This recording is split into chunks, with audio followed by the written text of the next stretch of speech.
ओम शांति। वाणी चल रही थी 14 जून 1967, तीसरा पेज। मध्याह्न में बात चल रही थी, कृष्ण साकार है, उनको निराकार थोड़े ही कहेंगे। यूं तो बच्चे समझते हैं कि हम आत्माएं भी निराकार हैं, निराकार हैं और अकाल मूर्त हैं, क्योंकि आत्मा को तो काल खाता नहीं।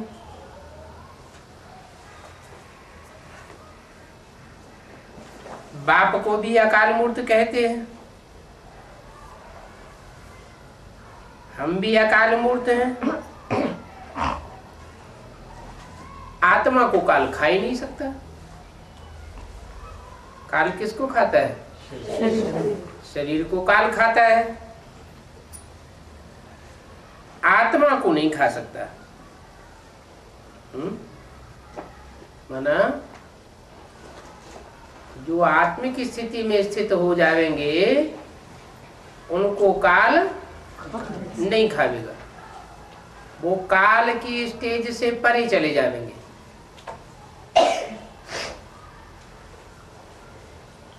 परमधाम में काल होता है क्या?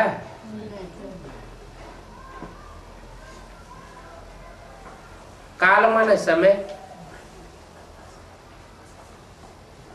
वहां टाइम की गणना ही नहीं होती।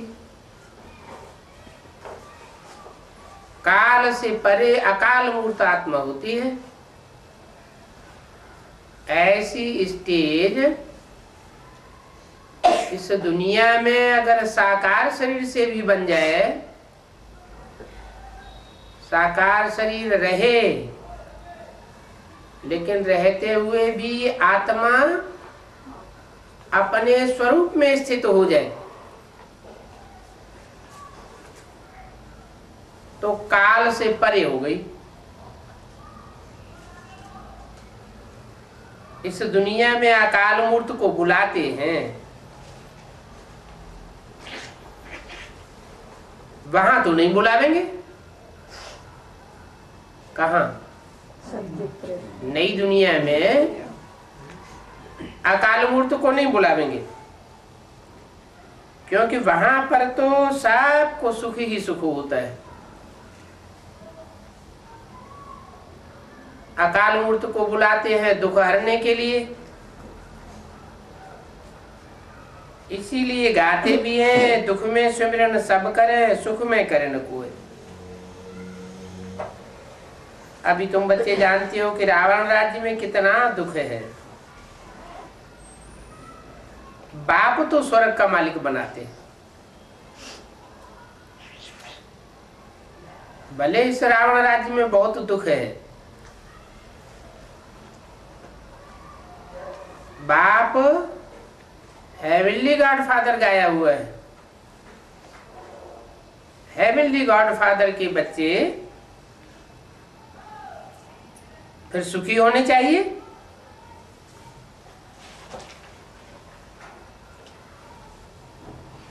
यहां दुखी क्यों हो जाते हैं?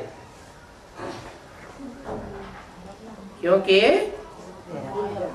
आत्मिक स्थिति में स्थित नहीं हो पाते। वहां आधा कल्प कोई पुकारेंगे नहीं। जैसे लौकिक बाप बच्चों को श्रृंगार करके फिर वानप्रस्थ लेते हैं,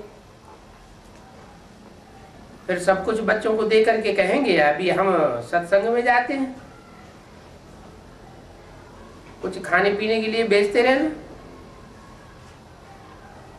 परंतु ये बाप तो ऐसे नहीं कहेंगे।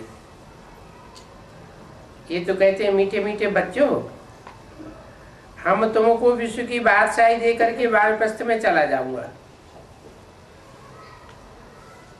हम थोड़े ही कहेंगे कि खाने के लिए हमको भेजना। लौकिक बच्चों को तो फर्ज है बाप की संभाल करना।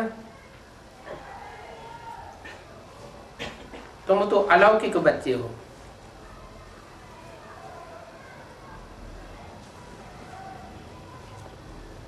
लौकिक बाप को देंगे नहीं बच्चे तो आखिर खावेंगे कहां से?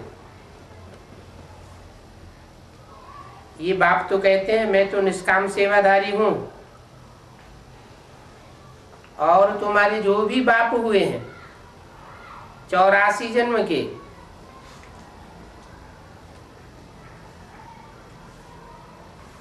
वो सब बाप लौकिक बाप है, और मैं तो तुम्हारा पारलौकिक बाप हूं।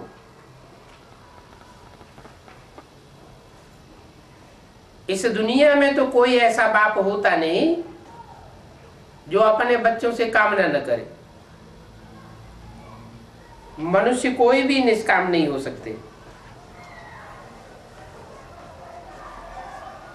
निष्काम हो जावे तो भूखे मर जावे। हम थोड़े भूख मरूंगा, हम तो अभोक्ता हूं, भोगने करने की बात ही नहीं। हम तुमको विश्व की बादशाही दे करके फिर जाकर के विश्राम लूंगा। फिर हमारा पाठ बंद हो जाता है, फिर भक्ति मार्ग में शुरू होता है। क्या पाठ शुरू होता है भक्ति मार्ग में? ये अनादि ड्रामा बना हुआ है, जो बाप ही बैठ समझाते हैं। वास्तव में तुम्हारा पाठ सबसे जास्ती है।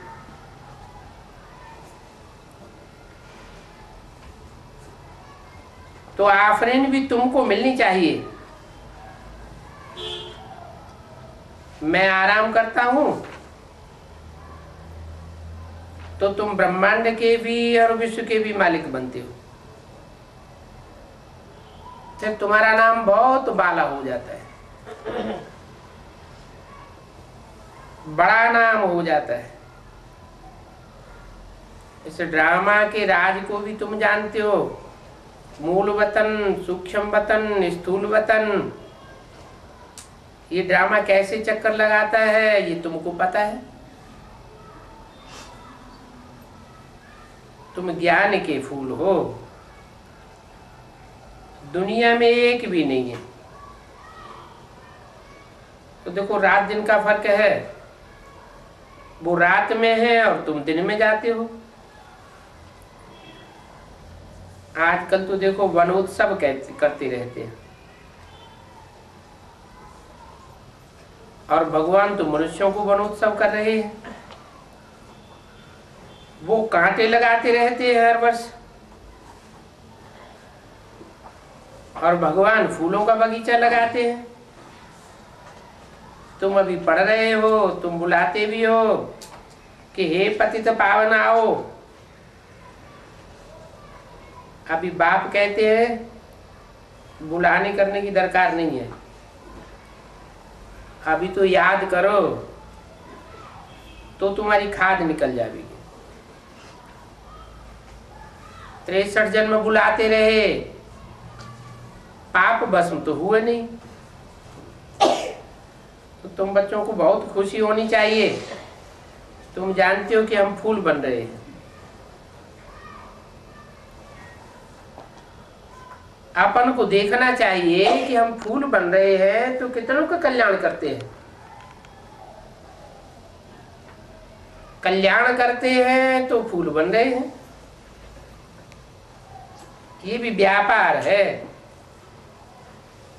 कोई बिरला व्यापारी हो जो ये व्यापार करे। बाबा को सौदागर कहते हैं, जादूगर कहते हैं। कितना अच्छा सौदा करते हैं। ज्ञान रतन देते हैं और लेते क्या है? कौड़ियां लेते हैं।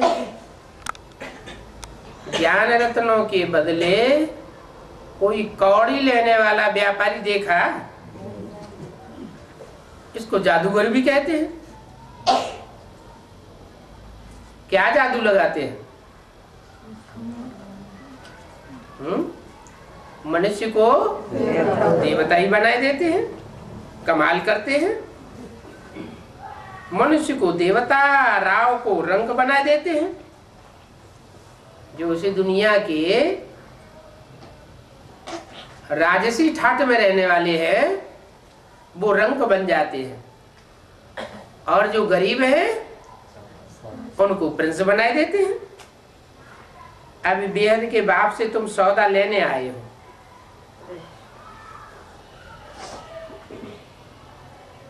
तुम सौदा करते हो कि हमको रंग से राव बनाओ।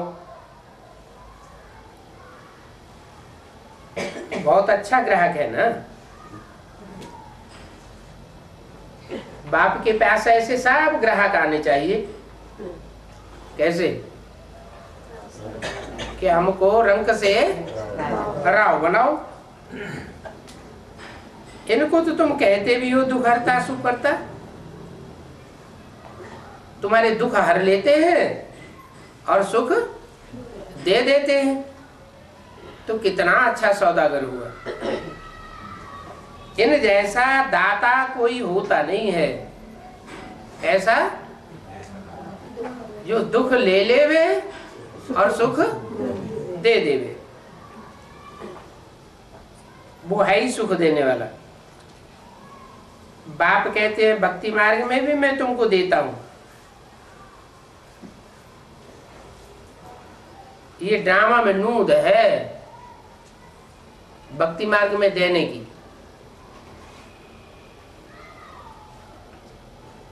सिर्फ नाम मेरा गाया जाता है।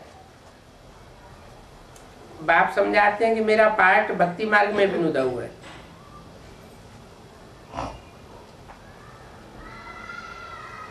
कोई हनुमान की भक्ति करेंगे तो उनको हनुमान का साक्षात्कार हो जाएगा, खुशी चढ़ जाएगी। गणेश के भक्त को उनका साक्षात्कार हो जाता है। तो वो समझते हैं कि परमात्मा ही परमात्मा है। गणेश भी परमात्मा है, हनुमान भी परमात्मा है। फिर समझ लेते हैं परमात्मा सर्वव्यापी है। अभी बाप बैठ समझाते हैं कि देखो मैं क्या क्या करता हूं। आगे चल करके सब बात समझते जाएंगे। जैसे पहले समझा था अभी भी समझते जाएंगे। अच्छा बच्चों को वालेकुम सलाम।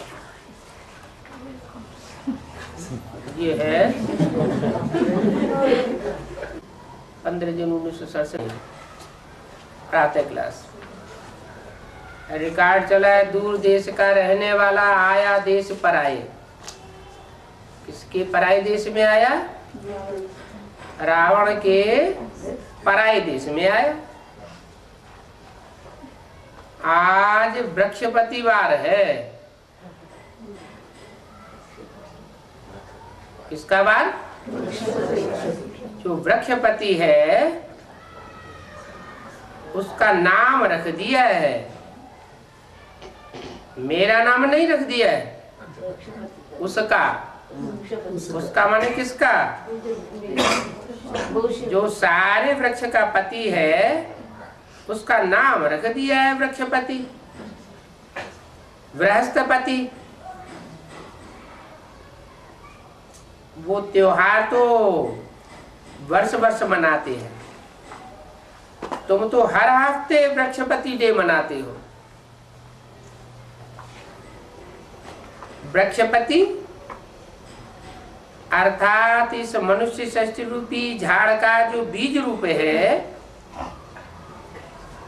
चैतन्य है, वो ही इस झाड़ की आदि मध्यंत को जानते हैं। और जो भी वृक्ष है वो तो सब जड़ वृक्ष होते हैं।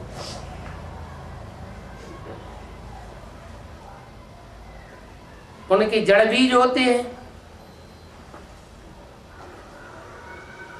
ये वृक्ष 4 भागों में है।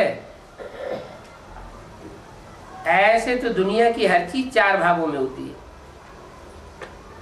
ये दुनिया भी 4 भागों में है।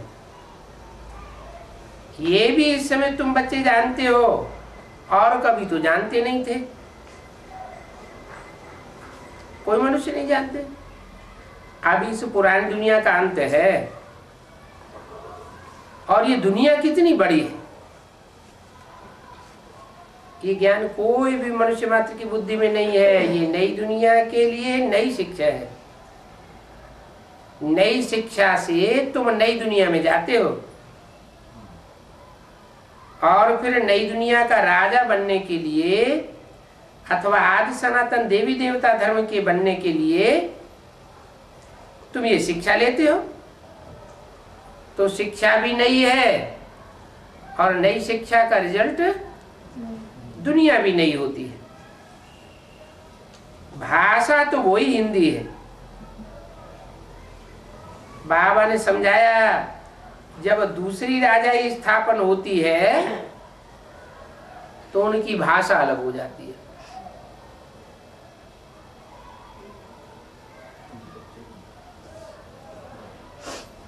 अरब देश में राजा,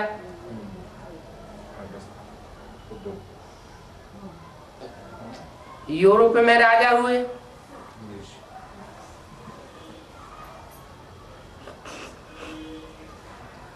चीन में राजा हुए। जहां जहां राजाई शुरू हुई उन्होंने अपनी भाषा शुरू कर दी। हर एक की भाषा अपनी अलग अलग हो जाती है। यथा राजा तथा प्रजा। सतयुग में क्या भाषा होगी?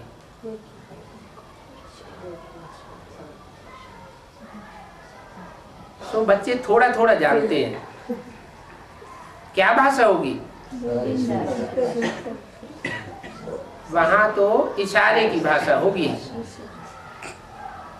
क्योंकि अभी तुम वाणी से परे की स्टेज में जाते हो।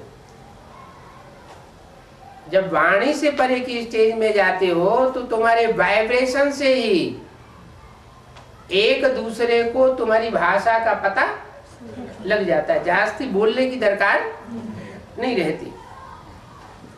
आगे बच्चियां ध्यान में जाकर के बताती थी, वहां कोई संस्कृत भाषा नहीं होती है। संस्कृत तो यहाँ है, जो यहाँ पर है वो भाषा फिर वहां नहीं हो सकती। तो बच्चे जानते हैं कि ये तो वृक्षपति है, सारे वृक्ष का पति। उनको फादर कहते हैं, रचयिता भी कहते हैं। वो झाड़ का रचयिता है, मनुष्य सृष्टि का झाड़ है, चैतन्य झाड़ है, और वो मनुष्य सृष्टि के झाड़ का बीज रूप है। वो सब होते हैं जड़ झाड़, और ये है चैतन्य। बच्चों को सृष्टि की आदि मध्य अंत को भी जान लेना चाहिए। जो बच्चे होंगे चैतन्य होंगे, आत्मा में चैतन्यता होगी तो जानेंगे। देह अभिमान होगा, जड़त्वमयी आत्मा होगी तो ध्यान नहीं देंगे। जानवर तो नहीं जानेंगे ना। क्या सृष्टि के आदि मध्य अंत का ज्ञान जो जानवर बुद्धि है वो नहीं जानेंगे। मनुष्य होकर ये नहीं जानते तब तक कि हूबहू जैसे कि जानवर से भी बदतर है। और 5 विकार तो है ही है। इस समय इन विकारों के कारण कोई सुख भी नहीं है। नॉलेज न होने के कारण मनुष्यों को सुख नहीं है। का मतलब क्या हुआ? जिनमें नॉलेज है वो कभी दुखी नहीं होते। जब भूल जाता है उसी टाइम में ही दुख होता है। अच्छा, कोई याद दिला देता है तो? जब नॉलेज भूल जाते हैं और कोई याद दिलाता है तो उसी टाइम में तो खुशी आ जाती है। आ जाती है, तुरंत आ जाती है।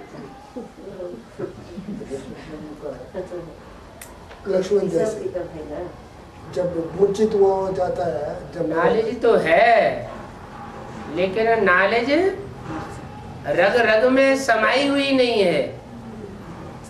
नॉलेज को अंदर तक धारण नहीं किया है। नॉलेज के बिना मनुष्य सुखी नहीं हो सकते। नॉलेज धारण करने से ही सुखी हो सकते हैं। इसलिए शास्त्रों में कहा हुआ है ऋते ज्ञानान्न मुक्ति, बिना ज्ञान के दुखों से मुक्ति नहीं हो सकती। माने जिनमें असली ज्ञान है वो यहाँ इसी सृष्टि में सुखी हो सकते हैं। सतयुग में तो सुख होगा ही, लेकिन यहाँ भी ज्ञान की जिनमें पराकाष्ठा होगी वो अपने को सुखी देख सकते हैं और दूसरों को भी सुख दे सकते हैं। ये बेहद की नॉलेज है और उससे बेहद का सुख होता है। बेहद का सुख माना अतीत सुख, 9 कला का सुख नहीं, 10 कला का, 14 कला का, 14.25 कला का, 16.25 कला का सुख नहीं, जिसकी हद ही नहीं, उस सुख को कलाओं में बांधा ही नहीं जा सकता।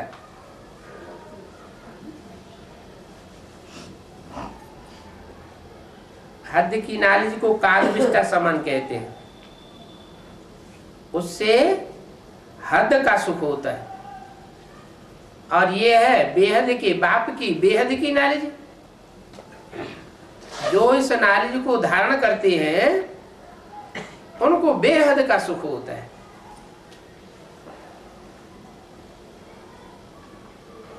हद की नॉलेज को कागविष्टा समान सुख कहा जाता है।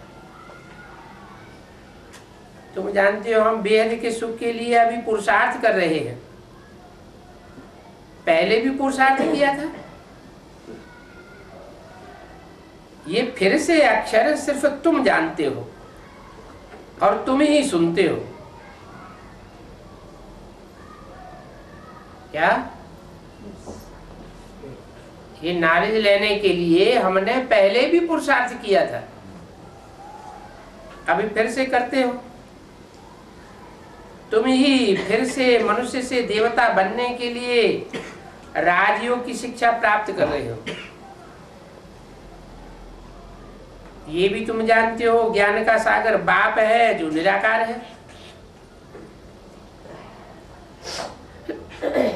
निराकार तो सभी आत्मा है, फिर अंतर क्या है?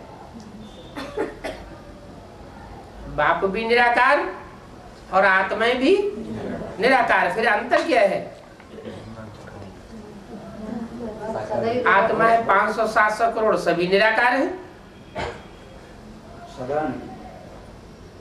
फिर 500-700 करोड़ जो भी आत्माएं हैं वो निराकारी स्टेज में टिकती है क्या? नहीं टिकती। कितनी आत्माएं पुरुषार्थ करने के बाद निराकारी स्टेज में टिकती है? 4.5 लाख आत्माएं हैं जो निराकारी स्टेज में टिकती है। उनमें प्रवेश करने वाली 4.5 लाख आत्माएं हैं जो संग के रंग से निराकारी आत्मा बनती है। बाकी सब तो निराकार नहीं है। ये 9 लाख आत्माएं तो निराकारी स्टेज में टिकने वाली है, संपूर्ण आत्मा बनती है, 16 कला संपूर्ण। बाकी परमात्मा, बाप और आत्माओं में क्या फर्क हुआ?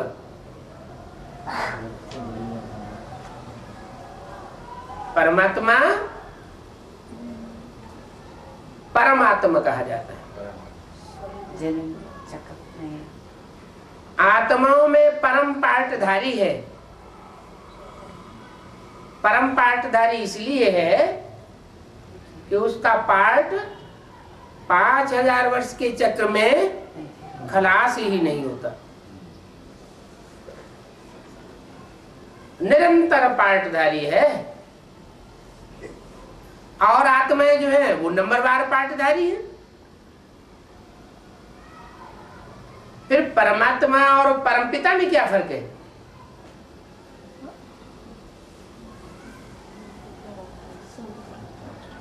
परमात्मा तो परम पार्टधारी आत्मा है और परमपिता परमपिता इस सृष्टि पर सिर्फ संगम युग में आकर के पार्ट बजाता है। हीरो पार्टधारी बनाता है लेकिन हीरो बनता नहीं। अगर कहा जाए हीरो बनता है तो कभी जीरो भी रहा होगा, न वो जीरो बनता है न वो हीरो बनता है। तो ये अंतर है परमपिता शिव और परमात्मा में। परमात्मा और जो भी अन्य आत्माएं हैं, आत्मिक स्थिति में स्थित होने वाली, जो ये नॉलेज धारण करती है, सब तो धारण नहीं करती। जो भी आत्माएं हैं सब इस नॉलेज को धारण करती है क्या? सब तो धारण नहीं करती, क्योंकि उनमें देहभान है। वो देहभान खत्म होता ही नहीं। कोई बीज होता है तो जैसा बीज होगा वैसा झाड़ बनेगा। बीज कड़ुआ होगा तो झाड़ भी कड़ुआ होगा। अभी तुम निराकार बाप से शिक्षा प्राप्त करते हो क्या? साकार बाप से शिक्षा नहीं धारण करते हो। निराकार ऐसे तो सभी आत्मा है और सबको अपना अपना आत्माओं को शरीर है। इनका अलौकिक जन्म कहा जाता है और कोई मनुष्य ऐसे जन्म नहीं ले सकते हैं। कैसे? प्रवेश करने के बावजूद भी सदैव निराकारी स्टेज में रहे, ऐसे और कोई मनुष्य आत्मा जन्म लेकर के पार्ट नहीं बजा सकती। इब्राहिम बुद्ध क्राइस्ट आते हैं, वो भी प्रवेश करते हैं, निराकार आत्माएं आती है, फिर क्या होता है? वो सब संग के रंग में आ जाते हैं। मैं ही एक ऐसा हूं जो आता भी हूं, पार्टी भी बजाता हूं, लेकिन संग के रंग में नहीं आता हूं। तो और कोई जन्म भी ऐसा नहीं ले सकते। मेरा जन्म अलौकिक है, दिव्य जन्म है। जैसे वो जन्म लेते हैं ऐसा जन्म कोई का नहीं हो सकता। भूत प्रेत प्रवेश करते हैं, जिसमें प्रवेश करते हैं उनका चेहरा मोहरा ही बदल जाता है, बातचीत भाषा बदल जाती है। और मैं प्रवेश करता हूं तो पता भी नहीं लगता, ना भाषा बदलती है ना चेहरा मोहरा बदलता है, किसी को मालूम भी नहीं पड़ता कब आया और कब चला गया। और इनकी भी वानप्रस्थ अवस्था में प्रवेश करता हूं। किनकी? इनकी माने बहुवचन, रामकृष्ण की। जब वानप्रस्थ अवस्था होती है 60 से ऊपर की अवस्था होती है तब प्रवेश करता हूं, पहले प्रवेश नहीं करता। क्यों है? अच्छा, शंकर में जब पार्ट बजाता है तो 60 साल का होता है क्या? अनुभवी रहता है इसलिए सर। तो ऐसे तो बहुत से अनुभवी रहते होंगे। हाँ, यहाँ आत्मा की बात है। यज्ञ के आदि में उस आत्मा ने अनुभव ब्राह्मणत्व का लिया है, और वो अनुभव जो ब्राह्मणत्व का लिया है वो अगले जन्म में ऐड होने के कारण 10 गुना बढ़ जाता है। जो अनुभव 100 साल में होता है वो अनुभव 10 साल में हो जाता है। तो मैं इनकी वानप्रस्थ अवस्था में प्रवेश करता हूं, माना अलौकिक ब्राह्मण जन्म है, और अलौकिक ब्राह्मण जन्म में जब 6 साल बराबर 60 वर्ष पूरे होते हैं तो मैं इनमें प्रवेश करता हूं। बच्चों को सन्मुख बैठ करके समझाता हूं। क्या ऐसे नहीं दीदी दादी दादाओं के थ्रू समझाता हूं, इनमें प्रवेश करता हूं तो बच्चों को सन्मुख बैठ करके समझाता हूं।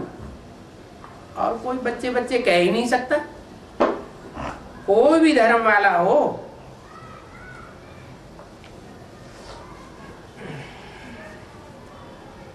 बच्चे कोई नहीं कहेगा। तुम जानते हो ये शिव बाबा है, तो जरूर शिव बाबा तो बच्चे ही कहेंगे। बाकी कोई भी मनुष्य को ईश्वर नहीं कह सकते हैं। ये तो गांधी जी को भी बापू कहते थे, म्युनिसिपैलिटी के मेयर को भी बापू कह देते हैं, परंतु वो फादर सिर्फ सब देहधारी है। तुम जानते हो हमारी आत्माओं का बाप हमको पढ़ाते हैं।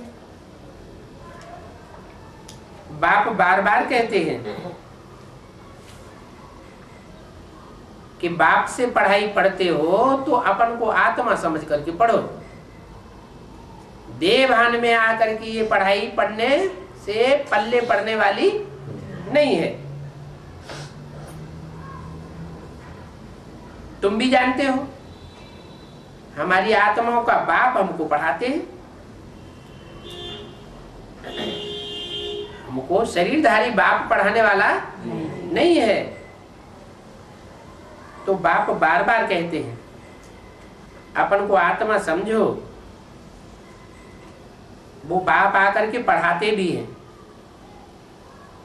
ये ईश्वरीय कुटुंब है, और इस बाप के कितने सारे बच्चे हैं। तुम भी कहते हो बाबा हम तो आपके हैं। जब बाप के हैं तो बच्चे हो गए ना। तुम्हारे दिल से आवाज निकलती है बाबा अब हम दुनिया वालों के नहीं हैं, हम आपके हैं, तो बच्चे हो गए ना। कहते बाबा हम तो 1 रोज का बच्चा हूं, हम तो इतना कुछ नहीं जानता। 1 मास का बच्चा हूं। हाँ क्यों नहीं, बच्चा तो पहले छोटा ही होगा ना। छोटा बच्चा होगा तो जानकारी भी थोड़ी होगी। बल 2-4 दिन का छोटा बच्चा ही हो, परंतु उसके आर्गन्स तो बड़े हैं ना। इसलिए सब बच्चों को पढ़ाई चाहिए, चाहे छोटा बच्चा हो और चाहे बड़ा बच्चा हो। जो भी आते हैं सब आने वाले बच्चों को बाप पढ़ाते हैं। तुम भी पढ़ते हो,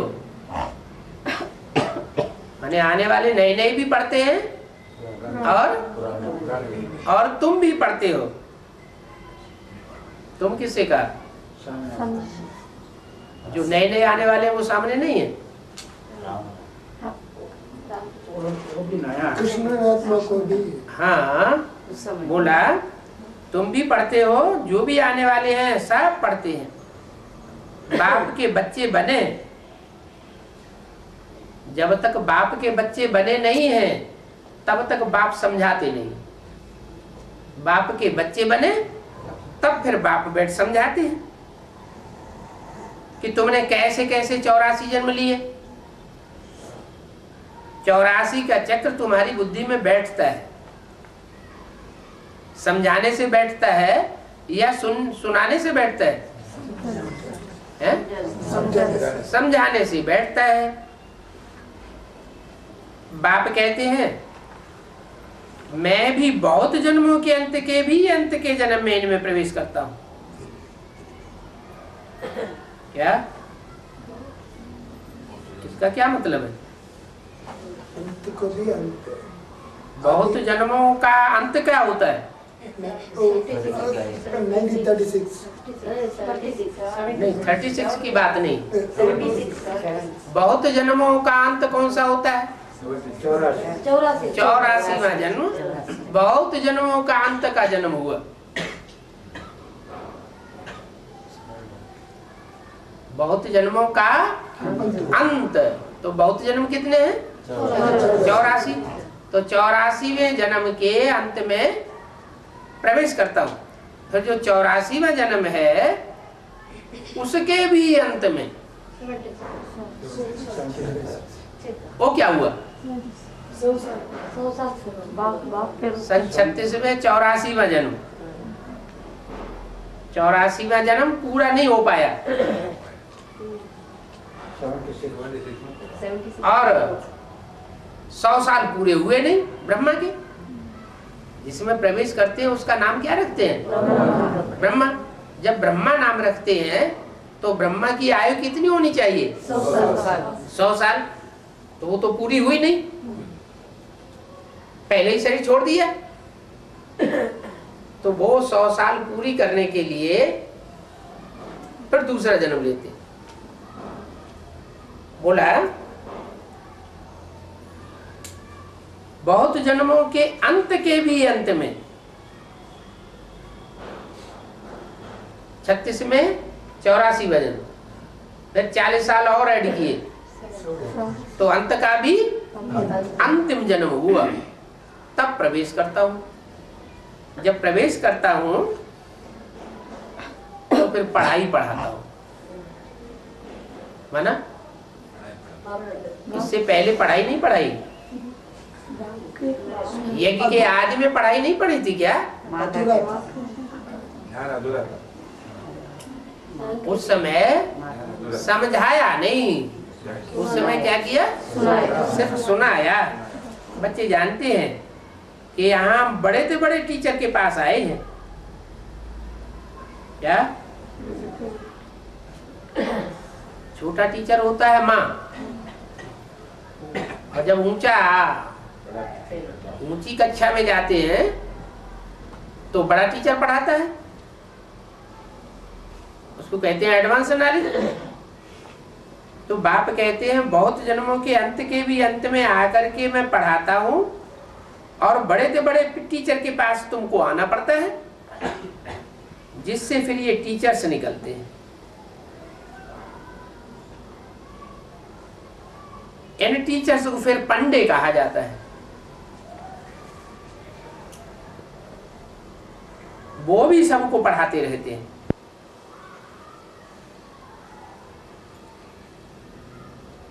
जो जो जानते जाएंगे तो जानने वाले जरूर पढ़ाते रहेंगे। पहले तो समझाना ही है कि दो बाप हैं,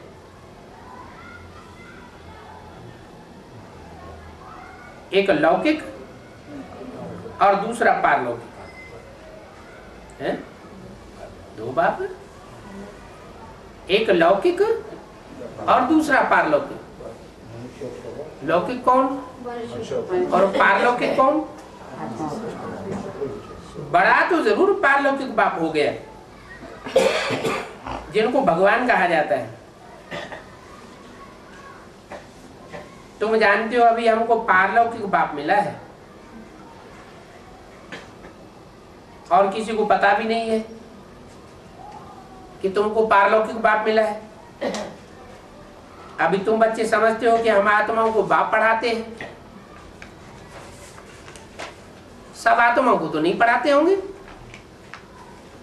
हम आत्माओं को पढ़ाते हैं। 15 जून 1967 की वाणी का दूसरा पेज। हम आत्माएं ही एक शरीर छोड़ करके दूसरा लेते हैं, है? हम आत्माएं ही लेते हैं एक शरीर छोड़ करके दूसरा शरीर, और दूसरी आत्माएं नहीं लेती है? छोड़ माना है इच्छा मृत्यु है? छोड़ माने एक शरीर छोड़ते हैं फिर दूसरा शरीर लेते हैं।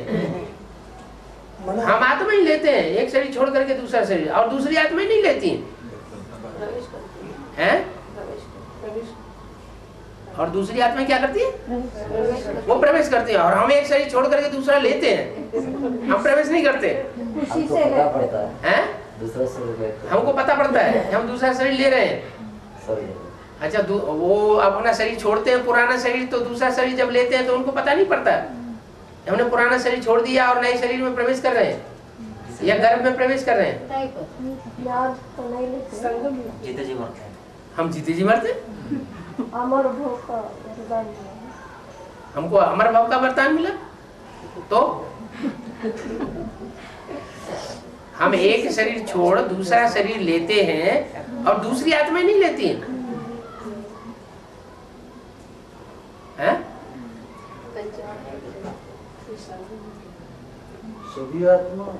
सभी आत्मा एक शरीर छोड़ दूसरा शरीर लेती, लेकिन 84 जन्म नहीं लेते हैं। 84 जन्म की तो यहाँ बात नहीं कर रहे, यहाँ 84 जन्म की बात नहीं कर रहे हैं, बात कर रहे हैं एक शरीर छोड़ दूसरा शरीर लेते हैं।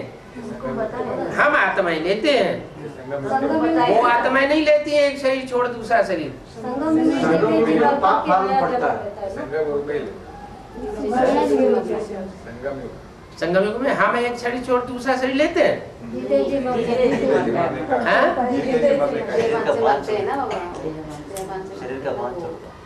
माने फिर दूसरा शरीर ले लेते हैं, शरीर का माल छूट जाता है फिर हम दूसरा शरीर ले लेते हैं। नहीं लेते ब्रह्मा जैसी आत्मा एक शरीर छोड़ नहीं लेते हैं, लेकिन जो 4.5 लाख आत्मा है वो 2 जन्म लेना पड़ेगा ना। 2-3 जन्म लेना पड़े। हम आत्माएं एक शरीर छोड़ दूसरा शरीर लेते हैं और नहीं लेते हैं, हम आत्माएं लेते हैं। पुराना शरीर बदली होती कंचन काया नया शरीर ही भी लगा दिया। हम आत्माएं ही ओनली, हम आत्माएं ही एक शरीर छोड़ करके दूसरा लेते हैं। अब किसने बताया? ब्रह्मा जैसी आत्माएं नहीं लेती। हाँ, ब्रह्मा अर्थात कृष्ण जैसी आत्माएं वो एक शरीर छोड़ करके दूसरा शरीर नहीं लेते हैं, और हम एक शरीर छोड़ करके दूसरा शरीर लेते हैं। ऊंच ते ऊंच देवता हम बन जाएंगे। क्या ऊंच ते ऊंच देवता कौन है? ऊंच ते ऊंच देवता है 33 करोड़ देवता है। 33 करोड़ देवताओं में सबसे ऊंचे ब्रह्मा विष्णु शंकर।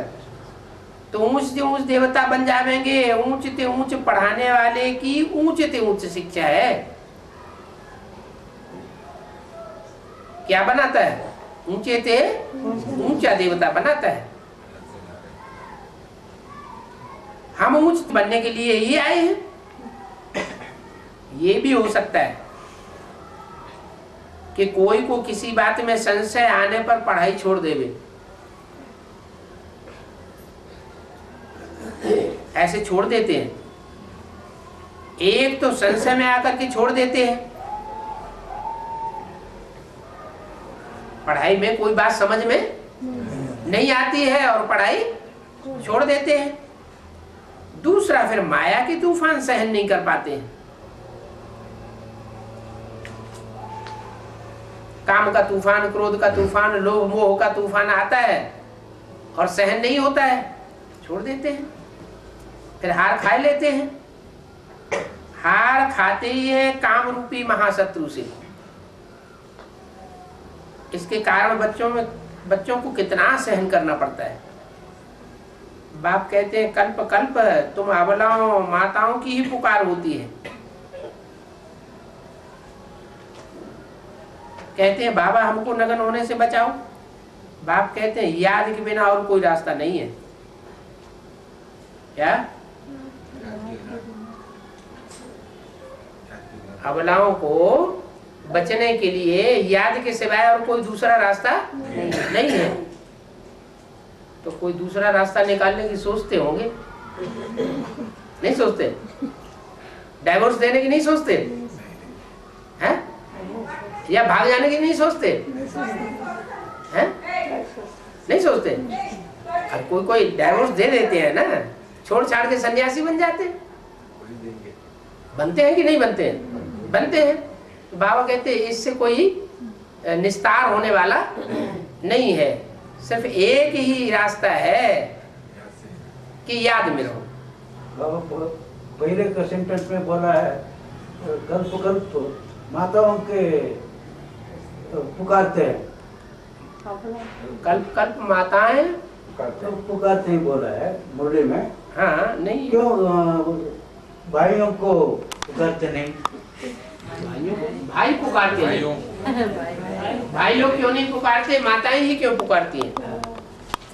जो दुखी होगा सो पुकारेगा। पुलिस स्टेशन में शिकायत दर्ज करने कौन जाएगा? जो दुखी होगा सो जाएगा, या जो मारपीट करने वाला होगा सो जाएगा?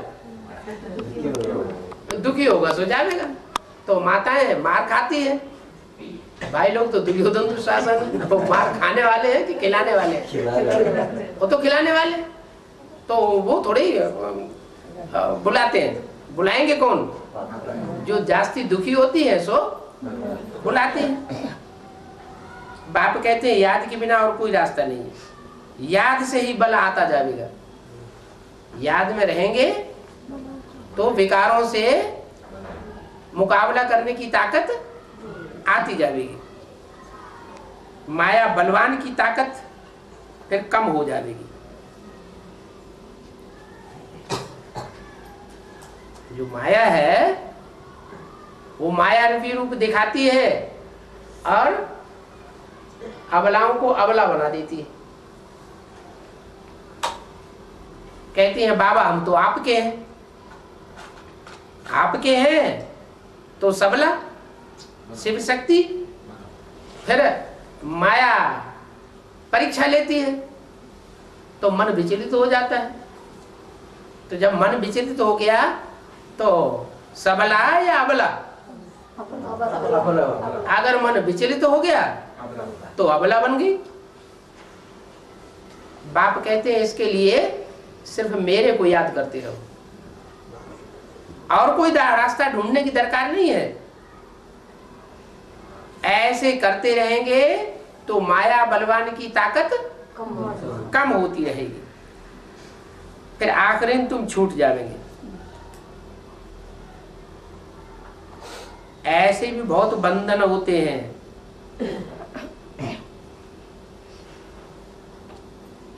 ऐसी भी बांधेली होती हैं जो छूट करके आ जाती हैं। क्या उनका युगल उनको कहा अच्छा जाओ तुम भाई।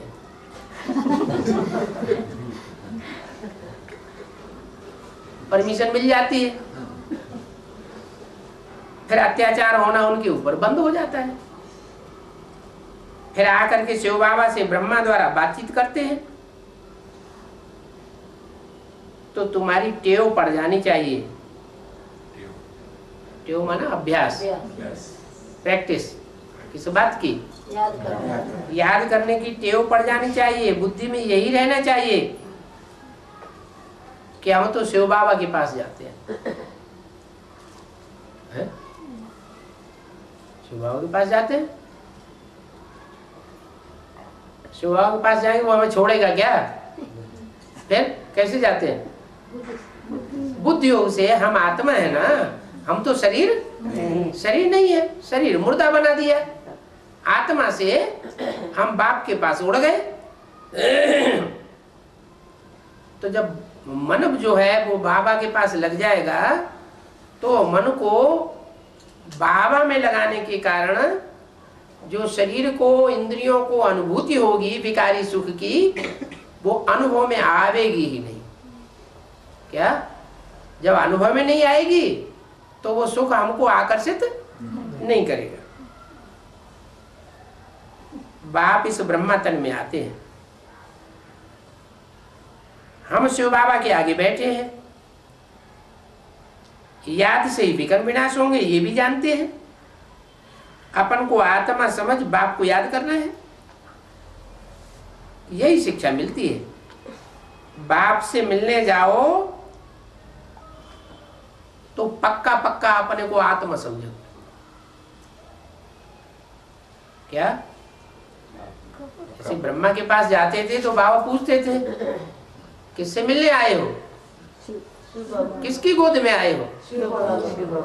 तो जो कहते थे हम शिव बाबा की गोद में आए, तो बाबा खुश होते थे। और कहीं निकल गया ब्रह्मा बाबा हम आपसे ही मिलने आए हैं, तो फिर आत्माभिमानी भव, ये ज्ञान तुमको अभी मिलता है और यही मेहनत है। क्या? बार बार देवान आता है, बार बार हम देवान को हटाएं और आत्माभिमानी बने। उस भक्ति मार्ग में तो कितने वेद शास्त्र पढ़ते हैं, फिर भी आत्मा का ज्ञान किसी को होता ही नहीं। ये तो एक ही मेहनत है, सिर्फ अपन को आत्मा समझ बाप को याद करो। और ये बहुत सहज से सहज है। क्या? अगर श्रीमती के अनुकूल चलते रहे तो सहज से सहज है, और मनमत मलाई अथवा परमत पर चले तो कठिन से कठिन भी है, बहुत डिफिकल्ट से डिफिकल्ट है। पाप को याद करना इससे सहज कोई बात है और होती ही नहीं। बच्चा बना और यह प्राप्ति हुई, मुख से बाबा बाबा निकलेगा ही। बच्ची के मुख से क्या निकलेगा? वो भी बाबा है। बच्चे के मुख से निकलेगा बाबा बाबा, बच्ची के मुख से निकलेगा माँ माँ माँ।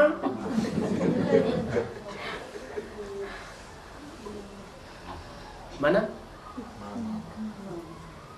विजय माला का मणका बनने वाला होगा तो माँ को याद करेगा, और रुद्रमाला का मणका बनने वाला होगा तो बाप याद आवेगा। आत्मा ने फीमेल का शरीर लिया तो फीमेल फीमेल के पास ही जाएगी। क्या? आत्मा ने फीमेल का शरीर लिया तो फीमेल किसकी तरफ जाएगी? माँ की तरफ जाएगी, क्योंकि वो उसको दूध पिलाती है। अरे मेल को दूध नहीं पिलाती है? मेल को नहीं पिलाती, फिर मेल क्यों नहीं जाता उसके पास? बच्चे अक्सर करके बाप को याद करते हैं, बच्चियां अक्सर करके माँ को याद करती हैं। बच्चों को तो वर्षा मिलता है बाप से, और बच्चियों को बाप से वर्षा तो मिलता नहीं। अभी तुम तो आत्माएं हो, सब बच्चे, तुम सब बच्चे आत्मा हो। तुमको वर्षा मिलता है बाप से, आत्मा को वर्षा मिलता है बाप को याद करने से। देह अभिमानी होंगे तो वर्षा पाने में मुश्किलात होगी।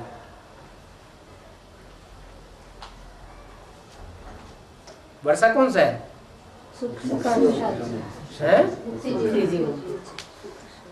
काहे से मुक्ति? दुख काहे से आता है? देहवान से आता है, माने देहवान से मुक्ति।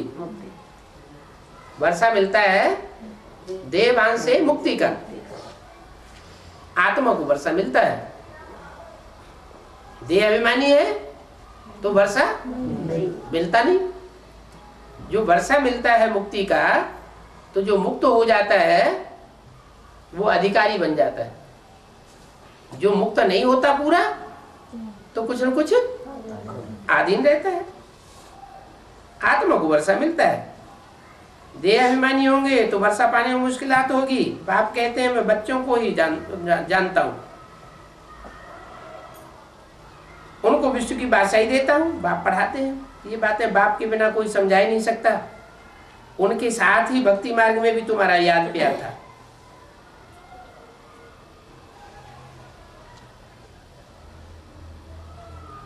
तुम सभी आशिक थे उस मासूक के। सारी दुनिया आशिक है, एक मासूक की ही आशिक है। परमात्मा को सब परम पिता भी कहते हैं।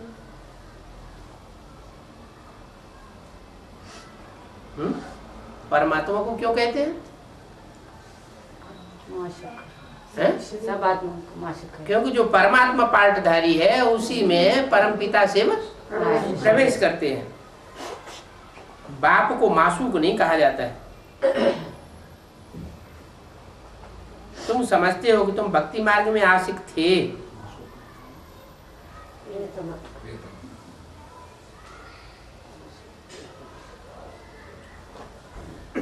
अभी देखो श्री तो नाम बहुतों ने धराया हुआ है,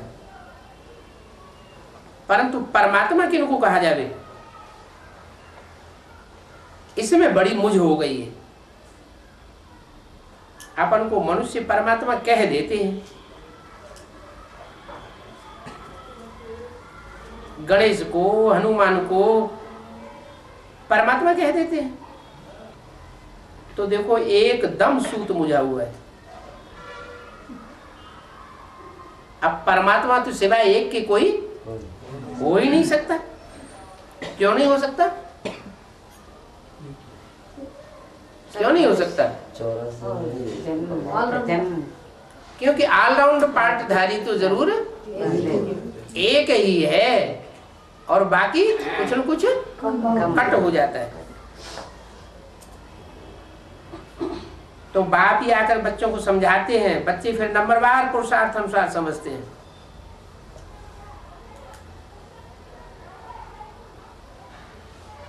और समझाने के लायक भी बनते हैं। नंबरवार राजधानी स्थापन हो रही है, हूबहू कल्प पहले मिसल राजधानी स्थापन हो रही है। तुम यहाँ पढ़ते हो, फिर प्रारब्ध तुम नई दुनिया में पावेंगे। क्या ऐसी कोई पढ़ाई पढ़ेगा क्या? क्या कि पढ़ाई यहाँ पढ़े और कहे अगली दुनिया में जाकर प्रारब्ध मिल जाएगी तुमको? फिर यहाँ तो बोला है नई दुनिया में प्रारब्ध पाएंगे। तुम इस दुनिया के लिए थोड़ी पढ़ाई पढ़ते हो। इस दुनिया में तो तुम्हें जो प्राप्ति होनी है वो पूर्व जन्मों के अथवा ऐसे जन्म के कर्मों के आधार पर प्राप्ति होनी है। इस जन्म की प्राप्ति मेरे से पाने की इच्छा करना ये ठीक नहीं है। अगर इस जन्म की प्राप्ति करने के लिए इच्छा करेंगे तो रथ लगा हुआ है साथ में, फिर स्वार्थी हो जाएंगे। बाप परमार्थी और बच्चा स्वार्थी, तो वर्षा कैसे मिलेगा? परमार्थी बाप से परमार्थ का वर्षा मिलता है। तो तुम प्रारब्ध नई दुनिया में भोगेंगे। इस दुनिया के लिए कोई भी इच्छा नहीं करनी है। बहुत से ऐसे होते, बाबा हमारा ये काम हो जाए तो हम अच्छा प्राप्त करेंगे, ऐसा हो जाए वैसा हो जाए तो हम अच्छा पुरुषार्थ करेंगे। बाप कहते यहाँ के लिए प्राप्ति कराने में आया नहीं। यहाँ की जो अल्पकाल की प्राप्तियां हैं वो तुम्हारी कौन पूरी करेगा? हैं? रावण, माया रावण तुम्हारी इस जन्म की प्राप्तियां पूरी करता है, और मैं तुम्हारी आत्मा की 21 जन्मों की प्राप्ति कराने के लिए आया हूं। आत्मा बनो तो प्राप्ति का अनुभव करो। अच्छा, ओम शांति।